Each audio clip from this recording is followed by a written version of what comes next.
Hello everyone, welcome to my YouTube channel. मैं हूं आपका दोस्त द सैलरीड ऑप्शनिस्ट। आज का टॉपिक है how to do market analysis. तो ये मार्केट में सबसे इम्पोर्टेंट चीज़ है मार्केट का एनालिसिस कैसे करें और मार्केट का ट्रेंड कैसे डिसाइड करें, या फिर मार्केट का एनालिसिस करने के बाद उसके ऊपर हम कौन सी ट्रेड ले, ये कैसे डिसाइड करें। कोई स्ट्रैटेजी यूज कर सकते हैं या कोई ऐसा कुछ तरीका है कि जिससे हमें मिनिमम लॉस हो और मैक्सिमम प्रॉफिट हो और हमारे प्रॉफिटेबल रहने की प्रोबेबिलिटी भी बहुत ज़्यादा हो। मतलब 10 बार अगर या फिर 10 दिन अगर हम ट्रेड कर रहे हैं तो उसमें से मैक्सिमम नंबर ऑफ डेज हम प्रॉफिट में रहे। तो ये चीज़ें कैसे करें, इसके लिए कुछ बेसिक्स फंडामेंटल्स है जो जिसका हमें ध्यान रखना चाहिए। और वही चीज़ें हम इस वीडियो के द्वारा आज समझने की कोशिश करेंगे। और मेरे एक यूट्यूब चैनल के जो मित्र है, उन्होंने एक क्वेश्चन पूछा है कि ज़ीरोधा में एक्चुअल में अगर ट्रेड लेनी है तो उनका जो वेब प्लेटफॉर्म है उस पर ट्रेड कैसे लें, मतलब ऑप्शंस में ट्रेडिंग कैसे करें। तो वो चीज़ भी हम आज डिस्कस करेंगे। एक्चुअल एक एग्जांपल के तौर पे मैं वो आपको बताने का ट्राई करूँगा। तो सबसे पहले थोड़ा सा थियोरेटिकल पार्ट जो है वो कवर कर लेते हैं क्विकली। आप में से बहुत से लोगों को ये चीज़ें ऑलरेडी पता रहेंगी, तो आप वीडियो को थोड़ा सा फास्ट फॉरवर्ड कर सकते हैं या फिर ये स्टार्टिंग का पार्ट आप थोड़ा स्किप भी कर सकते हैं। बट समझना ज़रूरी है क्योंकि हाईलाइटिंग पॉइंट ही है। तो सबसे पहले हम जब मार्केट एनालिसिस करते हैं तो मेरा खुद का ये मंत्र है कि आपका जो एनालिसिस है कीप इट सिंपल। मार्केट में मार्केट का एनालिसिस करने के लिए लाखों टूल्स अवेलेबल है, लाखों इंडिकेटर्स अवेलेबल है, लेकिन हमें खुद को डिसाइड करना है कि हम किन इंडिकेटर्स का यूज़ करेंगे और किन इंडिकेटर्स को हम देखेंगे। क्योंकि कैसे हो जाता है, if we are looking at multiple indicators we tend to get confused। ठीक है। तो और सभी जो इंडिकेटर्स है इन सभी की इंडिविजुअल कुछ सही आने की प्रोबेबिलिटी होती है। कोई भी इंडिकेटर 100% सही या 100% गलत नहीं होता है। उसकी कुछ एक्यूरेसी होती है, 60%, 70%। तो उस हिसाब से कोई भी इंडिकेटर ले, बट कंसिस्टेंटली उसी को फॉलो करें। बहुत से लोगों में ये भी देखा है कि 4 दिन 5 दिन एक पर्टिकुलर इंडिकेटर यूज़ करते हैं, एक पर्टिकुलर स्ट्रैटेजी यूज़ करते हैं, और उसके रिजल्ट्स 4 दिन में ही अगर उनके खिलाफ जाने लगते हैं तो वो डर जाते हैं और उन्हें लगता है कि हमारी स्ट्रैटेजी में या फिर हम जो इंडिकेटर यूज़ कर रहे हैं उसी में प्रॉब्लम है, और फिर वो उसे यूज़ करना छोड़ देते हैं और एक नए इंडिकेटर के पास चले जाते हैं। फिर वही कहानी दोहराई जाती है कि वहाँ पर सेम चीज़ होने का डेंजर होता है। इसीलिए आप आपके कंफर्ट जोन के हिसाब से 2 या 3 इंडिकेटर्स ज़्यादा से ज़्यादा फाइनल कीजिए, उन्हीं को डेली ट्रैक कीजिए। इनिशियल डेज में सिर्फ ऑब्जर्व कीजिए, लर्न कीजिए कि वो कैसा काम कर रहे हैं, उनका कितना एक्यूरेसी है। और अगर आपको उस पे फिर कॉन्फिडेंस मिल रहा है तभी जाके आप एक्चुअल में ट्रेड लीजिए, और फिर कुछ दिन वो कम क्वांटिटी में ट्रेड लेके कॉन्फिडेंस गेन कीजिए, और उसके बाद आपका ट्रेडिंग आप स्टार्ट कर सकते हैं। तो मैं खुद कौन से इंडिकेटर्स यूज़ करता हूँ या कौन सी चीज़ें मार्केट में मैं देखता हूँ, ये मैं आज डिस्कस करूँगा। सबसे पहला तो है सपोर्ट एंड रेजिस्टेंस। तो मार्केट में सपोर्ट और रेजिस्टेंस को कैसे फाइंड आउट करते हैं। तो सपोर्ट और रेजिस्टेंस को अगर सिंपल भाषा में मैं बताने की कोशिश करूँ तो सपोर्ट एरिया वो एरिया होता है जहाँ पर मार्केट मल्टीपल टाइम्स आ चुका है और वहां पे सपोर्ट लेके फिर से अपनी डायरेक्शन चेंज करके ऊपर की तरफ जा रहा है। तो आज का ही ये एग्जाम्पल लेंगे हम। ये देखिए, ये एक लाइन है 47,367, ये बैंक निफ्टी का चार्ट है। बैंक निफ्टी का जो वैल्यू है 47,367, यहाँ पे देखिए आज मार्केट 3 बार यहाँ पे आया, और तीनों बार आने के बाद मार्केट यहाँ से अपसाइड चला गया। तो हम एक यहाँ पे लाइन भी ड्रॉ कर सकते हैं।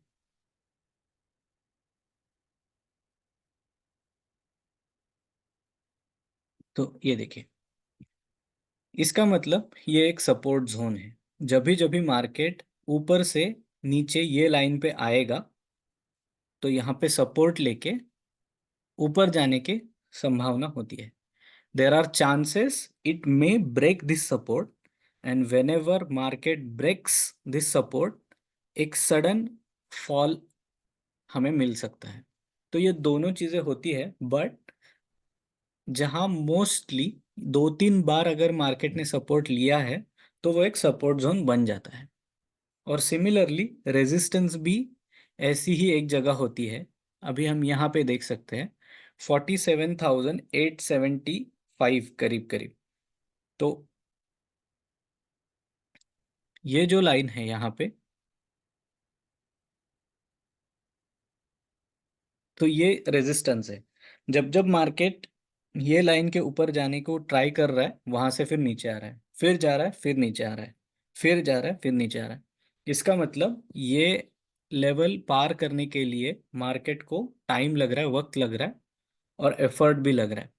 तो ऐसा पॉइंट जहां पे बार बार मार्केट जाके फिर नीचे आता है, वो आपके लिए रेजिस्टेंस है। ओके।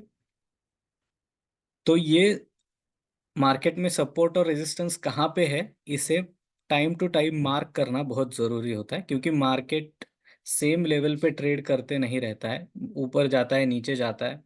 तो हम जब जब मार्केट को देख रहे हैं, हमें जहाँ जहाँ लग रहा है कि यहाँ पे सपोर्ट है या फिर यहाँ पे रेजिस्टेंस है, उन पॉइंट्स को या उन लेवल्स को आप ऐसे हाईलाइट करके रख देंगे। तो ये आपको फ्यूचर में भी काम आएंगे। जब भी मार्केट इस जगह पे आएगा और ये लाइन अगर मैंने ऑलरेडी ड्रॉ करके रखी है, तो मुझे पता चलेगा कि यहाँ पर एक सपोर्ट है। ओके। तो आगे जाके ट्रेड लेने में आसानी होगी। फिर सेकंड चीज है ओपन इंटरेस्ट डेटा और पुट टू कॉल रेशो। तो ये दोनों चीजें भी मैं आपको बता देता हूँ। तो ओपन इंटरेस्ट क्या होता है? सबसे पहले आपको जैसे पता है कि ऑप्शंस में कॉल्स होते हैं और पुट्स होते हैं। कॉल्स जिन लोगों को या जिन ट्रेडर्स को लग रहा है कि मार्केट ऊपर जाने वाला है, वो कॉल्स बाय करते हैं। और जिन लोगों को लगता है कि मार्केट नीचे जाने वाला है, वो लोग पुट्स बाय करते हैं। ओके।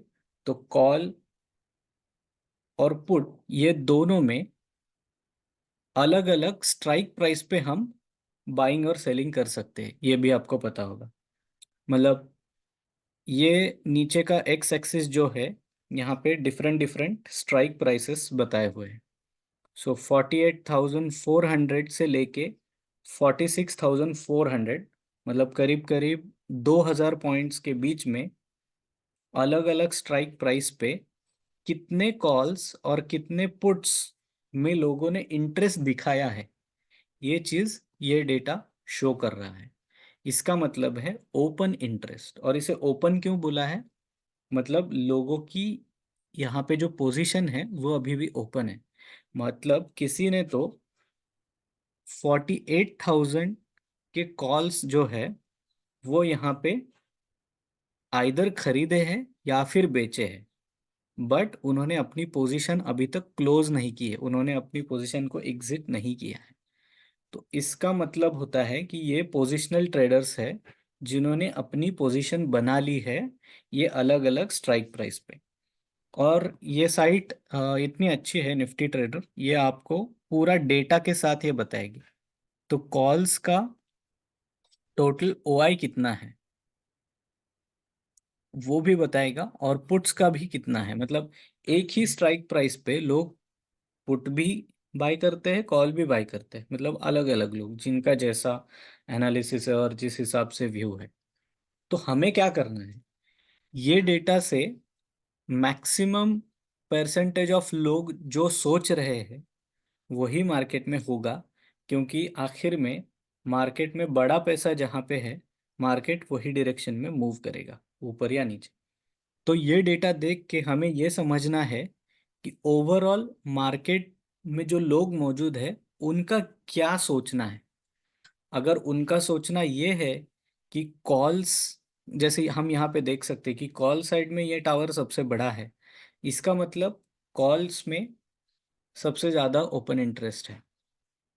तो हमें इस डेटा से ये पता चलेगा कि लोग पुट नहीं, कॉल में ज़्यादा ओपन पोजीशन बनाए रखे हैं।